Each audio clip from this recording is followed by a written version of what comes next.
Welcome back to another episode of SNEED-CAST Industry Update, your go-to source for staying sharp in a fast-moving world of manufacturing, packaging, coding, and beyond. If you've been with us for a while, you already know the drill, but if you're tuning in for the first time, welcome. We break down the stories shaping our industry so you can stay ahead of the curve without having to dig through the noise. Let's get into what's making headlines this week. I'm your host, Alexa, and today we'll cover the president's $1.6 trillion tariff plan, a massive strike at one of the largest U.S. meatpacking plants, the global fallout from the Iran war blocking the vital Strait of Hormuz, and how inflation is surging due to skyrocketing energy costs. Stay tuned. We have a major story today about a $1.6 trillion hole in the federal budget and how the government plans to fill it. The Supreme Court recently struck down a huge chunk of the president's import taxes, wiping out that massive source of revenue. The White House was counting on that money to help offset the multi-trillion-dollar cost of the latest tax cuts. For context, those tax cuts are projected by the Congressional Budget Office to add $4.7 trillion to the national debt over the next decade. Originally, tariffs were expected to pay for about $3 trillion of that, but now $1.6 trillion in tariff revenue is gone. To get some of that revenue back, the administration is turning to a new raft of tariffs, but this time they're using different legal provisions that are much more complicated and drawn out. Right now, there's a temporary 10% tariff on all imports, but that only lasts 150 days under current law. The president has mentioned possibly raising it to 15%, the maximum allowed, but hasn't pulled the trigger yet. Experts like Elena Patel from the Urban Brookings Tax Policy Center say, "I wouldn't bet against this administration being able to get back on paper the same effective tariff rate they had before. But at the same time, the new approach makes it easier for people to contest the tariffs, which is going to put a big asterisk on the revenue until all that is settled." Before the temporary fix expires, two huge investigations are being launched under Section 301 of the 1974 Trade Act, much slower than the old emergency authority from Trump's first term. The first investigation targets 16 economies, including the EU, China, South Korea, and Japan, to see if their governments are subsidizing excessive factory capacity. A second, even wider investigation will determine if dozens of countries like China, the EU, Mexico, Canada, Australia, and Brazil haven't banned goods made by forced labor, which could be ruled an unfair trade practice. These two probes will involve public hearing, factory capacity on May 5th, forced labor on April 28th, plus consultations with foreign governments and chances for U.S. industries to comment. Combined, these investigations cover about 70% of imports for the first and nearly everything for the second. According to Erica York at the Tax Foundation, she notes, "That breadth suggests the goal isn't to address the issues at hand, but instead to recreate a sweeping tariff tool." The administration is hoping to complete both Section 301 cases before the current 10% duties run out. Some previous tariffs are still in place on imports from China, Canada, steel, lumber, and cases, and altogether, those along with the temporary tariffs are expected to produce about $668 billion over the next decade, but that's still far from short of the original goals. Ken Smetters from the Penn Warden budget model says, "It is really the first time tariffs have been mainly used as revenue raiser. Critics like Patel argue raising revenue this way would be much simpler and more reliable if Congress just voted on broad-based tariff instead of twisting trade policy laws. As these sweeping new taxes take shape, look around your home and notice where your everyday products are made." If you have bought groceries lately, you know exactly how expensive beef has gotten. Well, those prices might climb even higher very soon because of a massive new strike in Colorado. Thousands of workers at the JBS-owned Swift beef plant in Greeley just walked off the job. This is actually a massive historical moment for the food industry because we have not seen a strike at a major American beef slaughterhouse in 4 decades.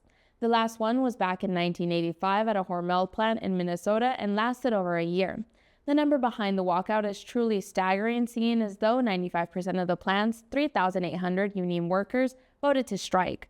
On the very first day, more than 2,600 people showed up to the march on the picket line, and more are expected over the next several days. Workers say they are protesting unfair labor practices and wage increases of less than 2% per year, which falls well below Colorado's inflation rate.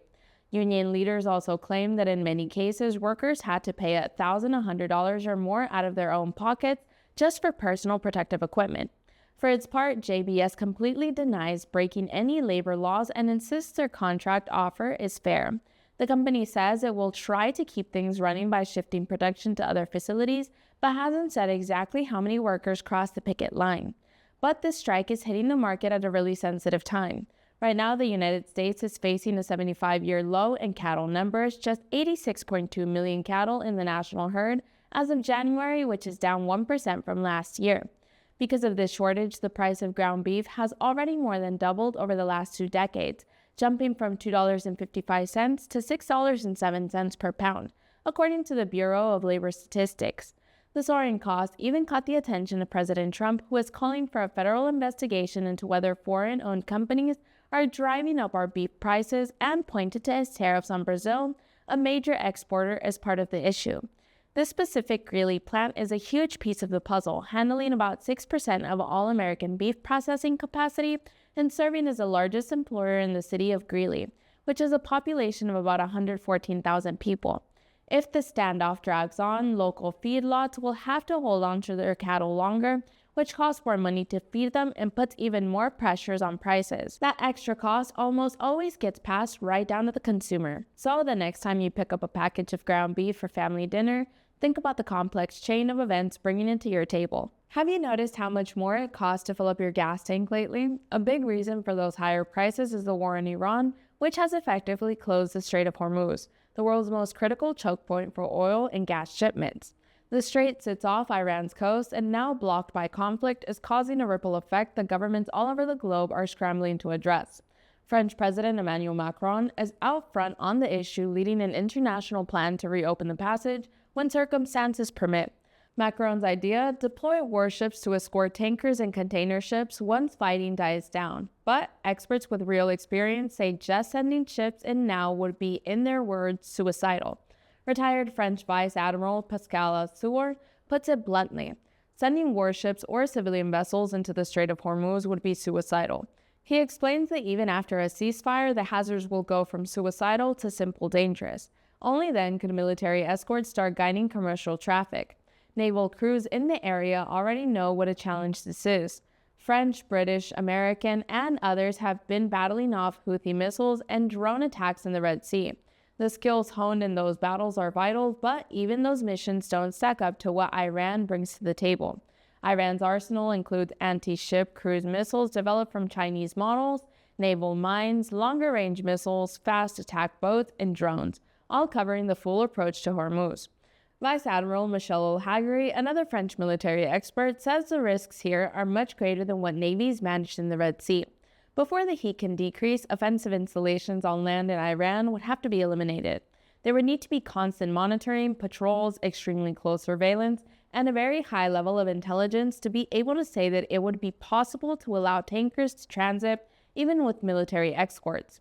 O'Hagery cautions that means reopening the strait won't be happening anytime soon. And it's not just about military risk. Shipping companies and insurers need to know it's safe before they'll get back to business. Insurance premiums for passing through Hormuz have soared to what France's transport minister calls insane levels, a big problem for shipping companies trying not to lose money. Marcus Baker, a global insurance expert, says even naval escorts would only partly reassure shippers. That will obviously give a degree of confidence, but these are risks insurers have rarely had to price at this scale. So while world leaders work on blueprints and military solutions, the hurt at the gas pump and the uncertainty at stores remind us just how much global conflicts can reach into our everyday lives. We need to talk about what is happening with your wallet right now, especially at the gas pump and the grocery store. Just last month, it looked like inflation was holding steady at 2.4% compared to a year ago, matching January's increase, according to the Labor Department.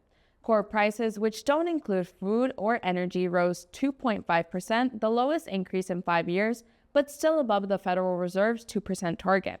But all that data was collected before the recent United States and Israeli attack on Iran on February 28th, which sent energy costs soaring and changed the economic picture overnight. Since then, oil prices spiked close to $120 a barrel late Sunday, before settling to $87 after President Trump suggested the conflict might be short-lived, though further attacks are still being threatened. The attack shut down the Strait of Hormuz, a huge shipping lane that normally sees about 20% of the world's oil and natural gas pass through every day. You may have already noticed the impact at your local gas station. The national average for regular gas just jumped 20% in 1 month, now up to $3.58 a gallon compared to AAA's numbers. Energy analysts like those at Wood Mackenzie warn that if the strait stays shut, oil could soar to $150 per barrel in the coming weeks. The inflation ripple goes beyond just gas. Grocery prices rose 0.4% in February and are now up to 2.4% from last year, while clothing prices spiked 1.3% in a single month, likely tied to new tariffs.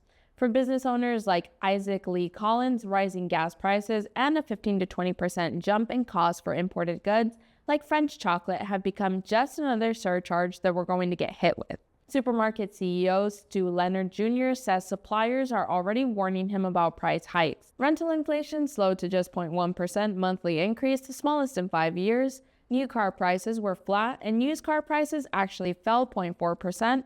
But those positives may be short-lived if energy keeps driving up costs. All of this puts the Federal Reserve in a tricky spot. They want to keep rates at about 3.6% to push inflation down, but the economy unexpectedly lost 92,000 jobs in February, with unemployment ticking up to 4.4%. Fed President Austin Goolsbee summed it up: "As we get more uncertainties, I kind of think that the time at which it makes sense to act keeps getting pushed back." The government now faces a tough choice. Usually lower rates would help job growth, but cutting rates could make this inflation surge even worse. Even if these price spikes are temporary, they could delay any hoped for cut to interest rates. Take a moment to consider how these sudden global conflicts and energy shocks are directly reshaping your family budget and the overall health of our economy. And we've made it to this week's Recall Radar. So some of the products that you have to look out for this week, starting off with Omnipod 5 pods. There's a small tear in the internal tubing that may cause insulin to leak inside of the pod, leading to underdelivery of insulin that can result in high blood glucose levels and, in severe cases, diabetic ketoacidosis, known as DKA. What to do? You want to check if your pod lot number is affected by visiting omnipod.com/check-pods. You want to discontinue use of affected pods and replace them with unaffected ones. You also want to contact Insulet Product Support at 1-800-641-2049 for assistance or to request free replacement pods. The next product you want to look out for is Favorina Chocolate Ladybugs, the German-style nougat. The affected products are the 3.52-ounce boxes with UPC codes 20304492, distributed between January 28th of 2026 and March 11th of 2026 at Lidl U.S. stores in several states. There's undeclared hazelnut allergen posing a risk of serious or life-threatening allergic reactions for individuals with hazelnut allergies. So what you should do not consume the product, return it to the nearest Lidl store for a full refund, no receipt required, and for questions, contact Lidl US Customer Care. And our last product for the week is Primal Herbs Volume. The effective product, dietary supplement orders placed between July 2nd of 2025 and September 19th of 2025, packaged in 8.5-ounce containers with green labels. They contained undeclared sildenafil, which can dangerously interact with nitrates and some medications and lower blood pressure to unsafe levels.